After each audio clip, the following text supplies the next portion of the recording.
बहुत लोगों को ऑफ रोड करना रहता है बट उनको मालूम नहीं कि एक्चुअल में उसका मजा लेना कैसा है। जब तक आप कमिटमेंट नहीं दोगे रिलेशनशिप की तरह, तब तक जिंदगी में कुछ हासिल नहीं होगा। ठीक है? दूसरा,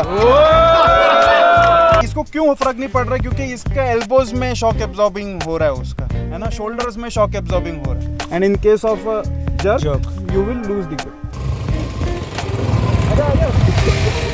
आज है एक बहुत अच्छा ट्रेनिंग, जैसा आप लोगों ने रिस्पांस दिया। पिछला वाला जो अपना ट्रेनिंग था घाट सेशन वाला, और एक सेशन हमने लाया है which is off road training, कि ऑफ रोड पे बाइक कैसे चलानी चाहिए and everything regarding off road. तो उसके लिए we have lined up and उसी के लिए आज एट अराउंड 40 to 45 राइडर्स है। सो जल्दी से गियर अप करते हैं, निकलते हैं अपने स्पॉट पे कि जहाँ पे हम लोग ट्रेनिंग करेंगे। So let's meet up on the moto block setup. चलो। बहुत लोगों को ऑफ रोड करना रहता है बट उनको मालूम नहीं कि एक्चुअल में उसका मजा लेना कैसा है। They just do it for the sake of completion. लेकिन ऑफ रोड करने का जो मजा है वो प्रॉपर टेक्निक के साथ, with proper speed, with proper taking the curves while going the up hill, down hill, बहुत सारे टेक्निक्स है जिसकी वजह से वो इजीली कंप्लीट हो जाता है। बट उसके लिए आपके technical skills are very important with your riding skills. So आज अगर आप ये ब्लॉग एंड तक देखोगे तो आई गारंटी यू कि आप डेफिनेटली 50% ऑफ सीख जाओगे कि आपको करना कैसा है। उसके बाद it comes under your own practices, क्योंकि प्रैक्टिकल एक्सपीरियंस लेना बहुत ज्यादा जरूरी है। आरंभ हो चुका है अपने दिवे घाट का, because we are going to Kanifnath जो कि सासवड़ के नजदीक है। तो ये दिवे घाट तो हमें लगेगा एंड मस्त ऐसे कर्व्स करते हुए will be moving forward. And अगर आपको घाट में भी प्रॉब्लम होता है, if you are afraid to ride in ghat, तो घाट ट्रेनिंग भी हमने किए है। Definitely watch it, I card में आपको लिंक आ रही होगी। ऑफ रोड ट्रेनिंग से पहले ही अभी एक छोटा सा ऑफ रोड लग गया है, but what will do is will not cover this of road. पहले हम ट्रेनिंग करेंगे, उसके बाद प्रॉपर प्रैक्टिकल एक्सपीरियंस लेंगे ऑफ रोड का। सो अभी हम मिलेंगे डायरेक्टली अपने ट्रेनिंग स्पॉट पे। ऑफ रोड वाला ट्रेनिंग कमिंग इन 3, 2, 1 गो। हम लोग कुछ टॉपिक्स डिस्कस करेंगे। थियरी में एक है लाइन ऑफ साइट।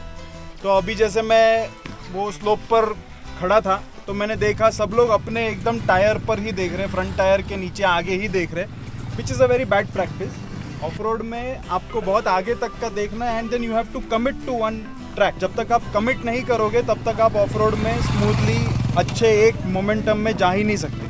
बिकॉज अगर आप इमीडिएटली आपके टायर के आगे देख रहे हो तो इसका मतलब जब ऑब्स्टेकल कोई आ रहा है तो वो बहुत लेट आपको समझ में पड़ रहा है, और जिसकी वजह से आपका दिमाग प्रोसेस नहीं कर पाता इतना क्विकली चीज़ों को। इसीलिए ऑफ रोड में इट इज़ ऑलवेज रिकमेंडेड कि यू सी फार अहेड। और जो भी ट्रैक्स दिख रहा है, जैसे अभी ये ट्रैक दिख रहा है तो मेरे को इधर से ही पता रहना चाहिए कि मैं कौन सा ट्रैक लेने वाला हूँ, ये लेफ्ट वाला लेने वाला हूँ या राइट वाला लेने वाला हूँ। And you have to commit to that track. जब तक आप कमिटमेंट नहीं दोगे रिलेशनशिप की तरह, तब तक जिंदगी में कुछ हासिल नहीं होगा। ठीक है? दूसरा, मैरिज काउंसलर ध्यान से सुन लो। तो नेक्स्ट टॉपिक है ब्रेकिंग। ब्रेकिंग के कुछ इंपॉर्टेंट एस्पेक्ट्स है। अप हिल हो या डाउन हिल हो तभी ब्रेकिंग का जरूरत पड़ता है, या टर्न्स हो तभी ब्रेकिंग का जरूरत पड़ता है। अप हिल जा रहे हो तो उस वक्त ब्रेकिंग का टेक्निक अलग होता है, डाउन हिल जा रहे हो तो उस वक्त ब्रेकिंग का टेक्निक अलग होता है। अगर अप हिल जा रहे हो तो आप जनरली जो ब्रेक यूज करोगे वो कौन सा ब्रेक यूज करोगे, किसी को पता है? रेयर, है ना? क्यों? क्योंकि जैसे ही रेयर ब्रेक दबाओगे पीछे वाला व्हील अपना ट्रैक्शन बढ़ाएगा। वैसे ही अगर आप डाउन हिल जा रहे हो तो आप कौन सा ब्रेक यूज करोगे? फ्रंट। क्यों? जैसे ही आप जनरली आपने देखा होगा, जैसे ही फ्रंट ब्रेक दबाते हो योर बाइक डाइव्स, है ना? When your bike dives what does it mean? Technically क्या हो रहा है? शॉक एब्जॉर्बर्स कंप्रेस हो रहे हैं, पूरा मोटरसाइकिल का वेट है वो आगे शिफ्ट होता है, जिसकी वजह से फ्रंट व्हील में ट्रैक्शन बढ़ जाता है। अब जैसे ही फ्रंट व्हील में ट्रैक्शन बढ़ेगा गाड़ी को ग्रिप ज्यादा मिलेगा। रियर एंड फ्रंट ब्रेक के अलावा एक तीसरा इंपॉर्टेंट ब्रेक हम यूज करते हैं while riding off road, and that is engine brake. अब ये इंजन ब्रेकिंग आप अप्लाई कब कर सकते हो, उसका यूज कब कर सकते हो? जब आपका गाड़ी बराबर गियर और उसका रेव बैंड जो है वो मैच हो रहा हो। नेक्स्ट है gear and throttle. So gear and throttle हमने घाट ट्रेनिंग में भी डिस्कस किया था। Your bike should be in a healthy raving band. ऐसा नहीं है कि मेरे को बहुत रिलैक्स्ड राइडिंग करना है तो मैं 5th गियर पर 30 के स्पीड से चला रहा हूँ गाड़ी, टुक टुक टुक टुक टुक टुक टुक टुक ऐसा हो रहा है, ये नहीं। इससे आपके गाड़ी इंजन ब्रेकिंग काम नहीं करने वाला। फॉर इंस्टेंस, जैसे if I give you an example, if you are riding on first gear, so I mean I ride a Himalayan 450. The sweet spot or a good rev band for me is anything above 4,000 and below 6,000. Beyond 6,000 it becomes very high revving. We don't need so much revs in Himalayan specifically. KTMs में शायद you may need a little more because these are even more high revving engines. Everybody who rides different bikes, you need to figure out such healthy rev bands for your bikes. Your gear should assist you in achieving this rev band. ठीक है? This is about your gear and throttle. So like I mentioned, first gear में जब आपका गाड़ी ऐसा हो रहा है, जहां पर आप थ्रॉटल को ब्लिप भी करोगे तो you will feel a push back, throttle छोड़ोगे तो you will dive in the front.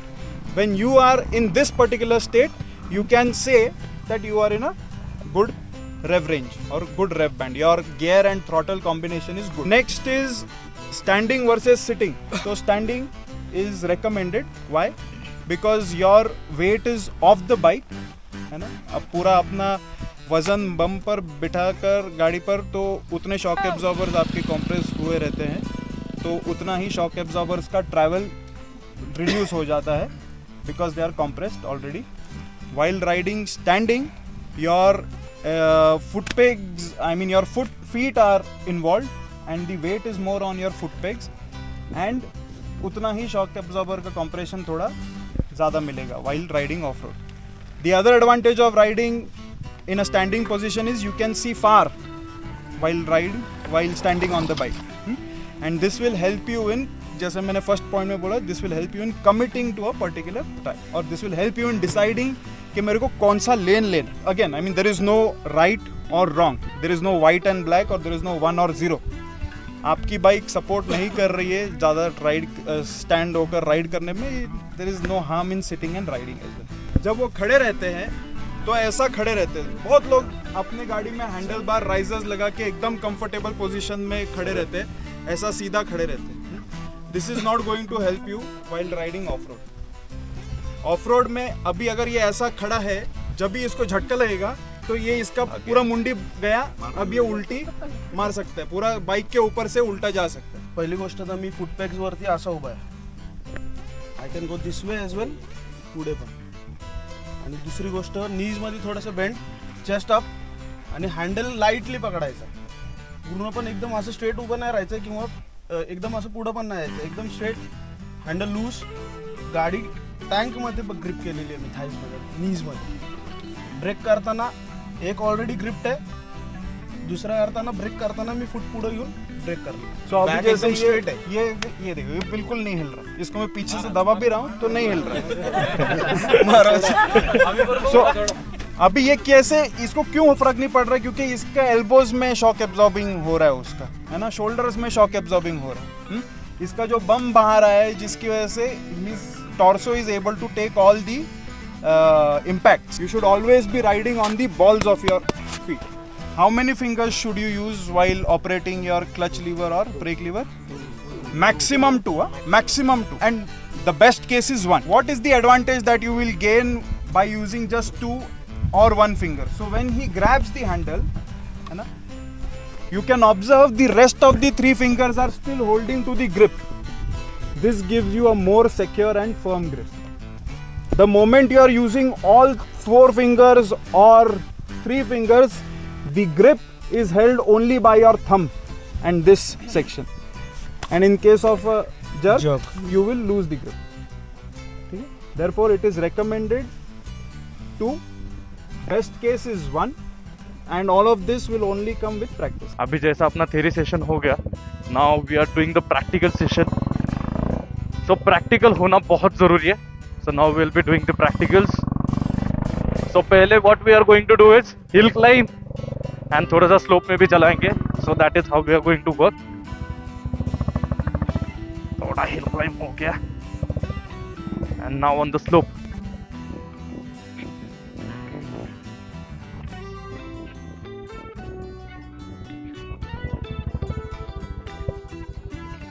हो गया पहला स्लोप, थोड़ा सा practice about the foot position, उसके बाद सिंगल से या मैक्सिमम 2 से ब्रेक एंड क्लच हम पकड़ेंगे. So this is what we are going to do. Now they are practicing the actual की पोजीशन कैसी होनी चाहिए, राइडिंग पोजीशन अपनी. Now this is actual the sitting position, जहाँ पे आपकी लेग पोजीशन भी देखो वो भी मैटर करती है कि जहाँ पे लेग पोजीशन आपके जो बॉल्स है फीट के, दो should be aligned on your foot pegs. ऐसी आपकी पोजीशन होनी चाहिए. एंड जब आपको कभी ऐसा लगेगा कि I have to apply brake और I have to change gear, then आगे लो, चेंज करो, फिर से पीछे आओ. सो ऐसे आपको करना पड़ेगा. And talking about saddling position, तो ये ऐसी सैडलिंग पोजीशन होगी, आपको आपकी नी जो है, नी से आपको लॉक करना है. नी आपकी पोजीशन ऐसी होगी एंड फुल ऑन ऐसे पोजीशन पे आप जाओगे कि जहाँ पे एग्रेसिव पोजीशन होती है, जो कि टाइगर्स पोजीशन भी कहा जाता है. एंड ये ऐसे काउंटर लीन करना है, काउंटर लीन से ही आपको आगे बढ़ना पड़ेगा. And there is one down slope ahead, जो कि एक थोड़ा सा ट्रिकी सेक्शन है.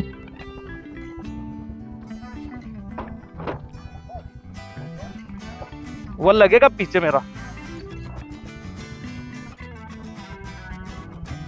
हाँ, निकल गए आराम से.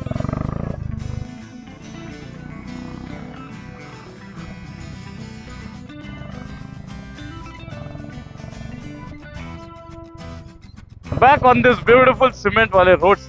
एंड आज का जो अपना ऑफ रोड ट्रेनिंग था, दैट हैज बीन कंप्लीटेड.